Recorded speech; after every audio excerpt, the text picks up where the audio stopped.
Come as we start off the new year with a bang. And here at CBS 19, it's been a busy year full of great stories. Today, we want to recap some of East Texas' top news stories of 2023. From the moment we stepped into a new place. You'll notice we're in a brand new studio. It's finally happening. It's a state-of-the-art space loaded with technology. We broke barriers, bringing you the news that matters to your community in a new language. Por eso hemos creado CBS19 Unidos, un noticiero completamente en español. Chief Meteorologist Brent Anthony also did a special report on the radar gap that impacts forecasting right here in East Texas, speaking to U.S. Representative Nathaniel Moran on the issue. The Doppler beam leaves the radar site at the National Weather Service in Shreveport and begins to travel. When that beam, traveling mostly straight, arrives here in East Texas, because of curvature of the Earth, it can be shooting as high as 3,000 feet above the surface. 2023 was also marked by local news here in East Texas, causing a worldwide conversation in the Catholic religion. I wanted to be here to stand up for the Pope. In November, the Pope removed Tyler Bishop Joseph Strickland from his administrative duties from the Diocese of Tyler. Hundreds came to Strickland's support in a prayer procession in downtown Tyler. This diocese was on a trajectory to just explode in terms of people becoming Catholic. And I don't think that'll happen now. When in time of need, CBS 19 stepped in when residents were put on eviction notice after the leasing agent sent them a special offer that turned out to be a fraud. They have filed a police report against the leasing agent, who has reportedly been fired. I know I wasn't going to get my money back. A community was shaken by the double murder of two sisters in Upshur County. Capital warrant, murder warrant, was issued for an Alvin Charles McKnight. Alvin McKnight Jr. is accused of killing sisters Demetrica Waters and Mandy Ray in Gilmer. McKnight was on the run for almost 2 weeks before being arrested in California. Don't reach for anything. If you reach, you're gonna get shot. Don't reach. Don't reach. Don't move. Interlock your hands behind your head. This is exclusive body cam video obtained by CBS 19 for McKnight's arrest. Weeks later, he was brought back to East Texas. Our camera's there for that moment. If you've ever been to a Gilmer Buckeyes football game, you know Mandy. She was a fierce supporter of her kids. It brought a community together in support of the ones they lost.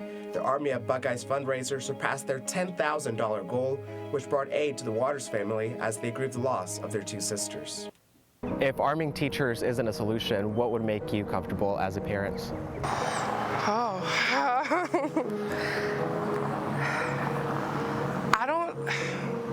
I don't even know, honestly. 2023 was also a year of hard conversations. May marked 1 year since 21 lives were lost at Robb Elementary in Uvalde. Do you think you'll ever have your kids go back to public school? I don't think so, no. I'm not confident in the laws. Our Jose Alonso took a trip to his hometown of Uvalde to speak to the friend of Eva Mireles, a teacher who died in the Robb Elementary shooting. Did you think this woman right here was going to become family? Nope, I didn't. And she did. An August investigation by our sister station in Houston shed a light into bad practices within the Coffee City Police Department. I was not pleased whenever I heard the allegations, because if they are true, then that looks really bad. And this year, sports took a name for itself with stories like the Texas Rangers heading to the World Series against the Arizona Diamondbacks. Our Dan Millay speaking to the Bullard High School baseball coach, Robert Ellis. He pitched for both the Diamondback and the Rangers. What are some memories that kind of stand out to you from that run in 2001? Dan, good question. I think, obviously, the thing I remember the most. And seeing the Rangers take home the World Series title. Even having to climb through rocks and over a pond. After all, it's not every day the Texas Rangers come back World Series champs. And it wasn't long before some of our high school football players made their way to Arlington, too. Hey, East Texas, and welcome into our Under the Lights playoff special.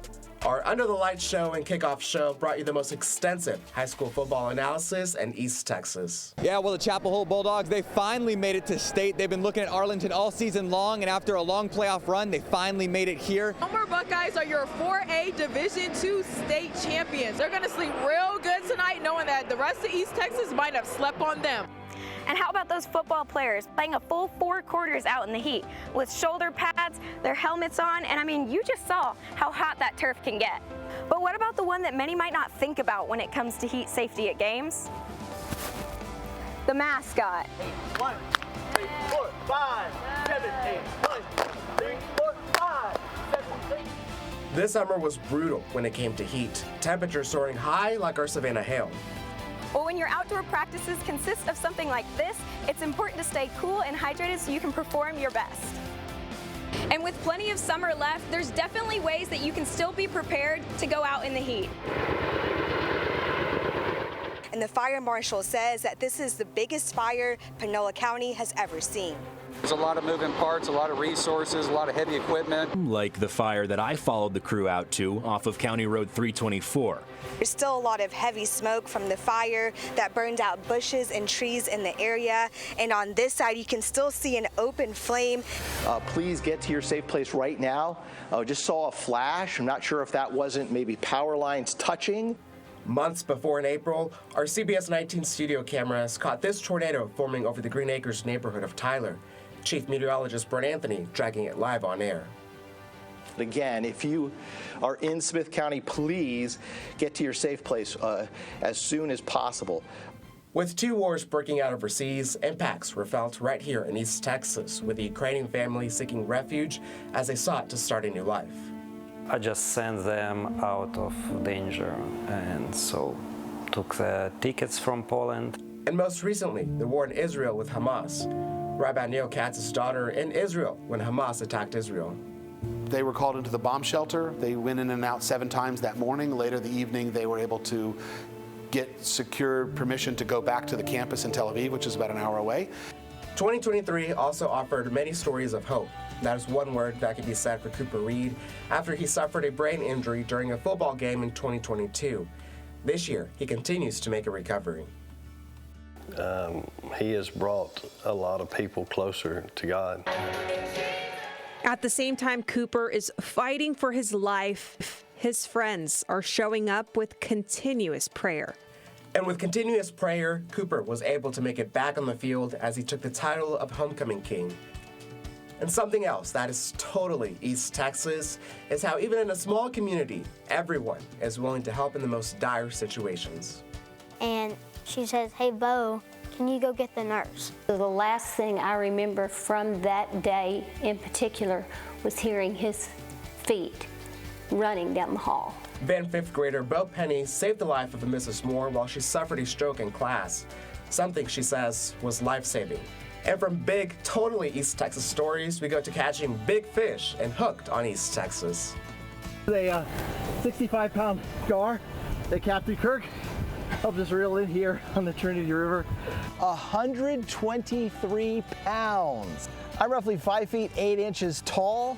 That's about 68 inches. And you can see she's longer than I am. As we look back at all these stories, from the ones that made an impact to the ones who made you smile, we want to say thank you, East Texas. And we promise to continue putting East Texas first into 2024.